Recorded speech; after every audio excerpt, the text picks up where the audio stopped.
Hello, my name is Susanne Loweth.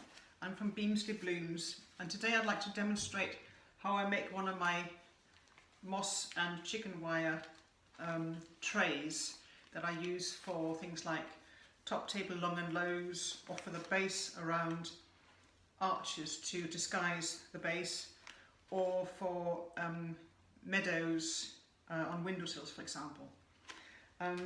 I've completely gone away from using oasis, so these days I only use moss and chicken wire, or usually use that as a replacement.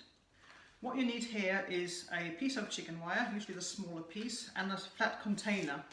I used to buy these in the old days from my wholesaler. It's a plastic tray. I think it might be Oasis. They also make Oasis. But I've gone away from buying new plastic, so I'm looking for alternatives. So in a charity shop I found this ice cube tray, which is just as good. The chicken wire needs to be a little bit bigger than twice the size of the tray, and you need some moss.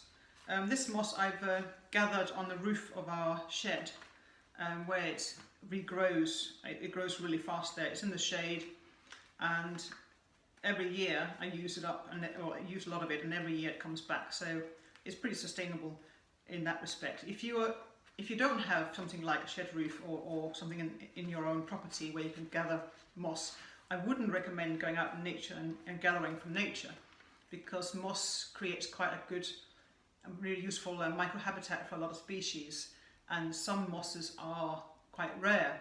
So if you remove chunks of moss from the wild, you might destroy microhabitats and all the animals that live within, and that's not ideal. You can buy sustainably harvested moss that's grown in this country. So you need first a layer of moss in the bottom, and then between the two layers of chicken wire you have some more moss, and I'll explain why you need the two layers of moss in a minute. So a generous stuffing of moss there. And then you put the second layer on top of the first layer, and you tuck in the edges inside the edge. Tuck in the tips of the chicken wire inside the edge of the container, so that it doesn't poke out and hurt anybody if they should pick up the tray, or yourself in fact.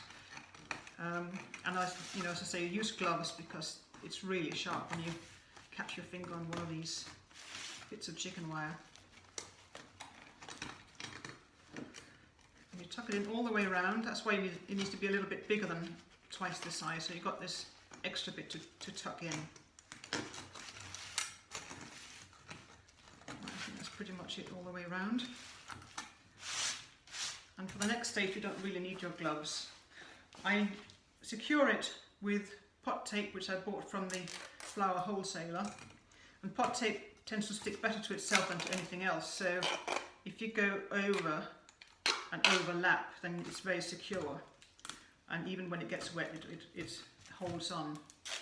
So do that at both ends, like that.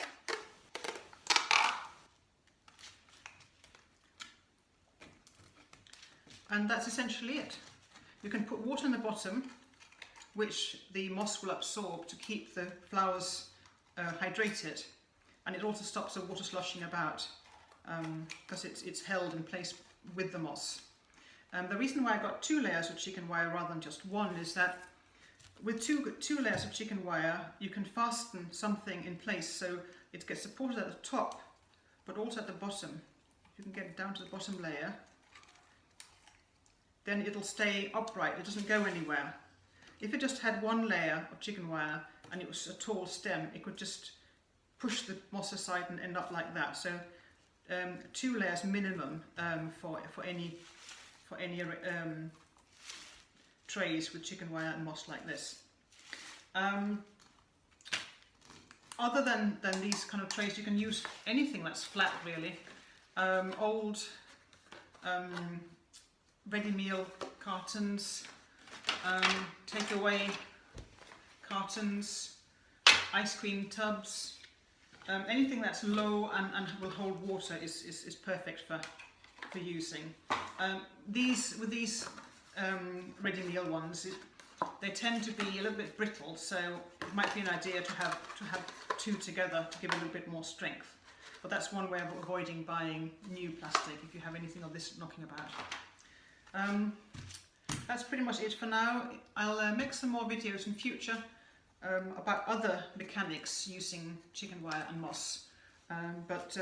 For now, this is my tray arrangement. Thank you.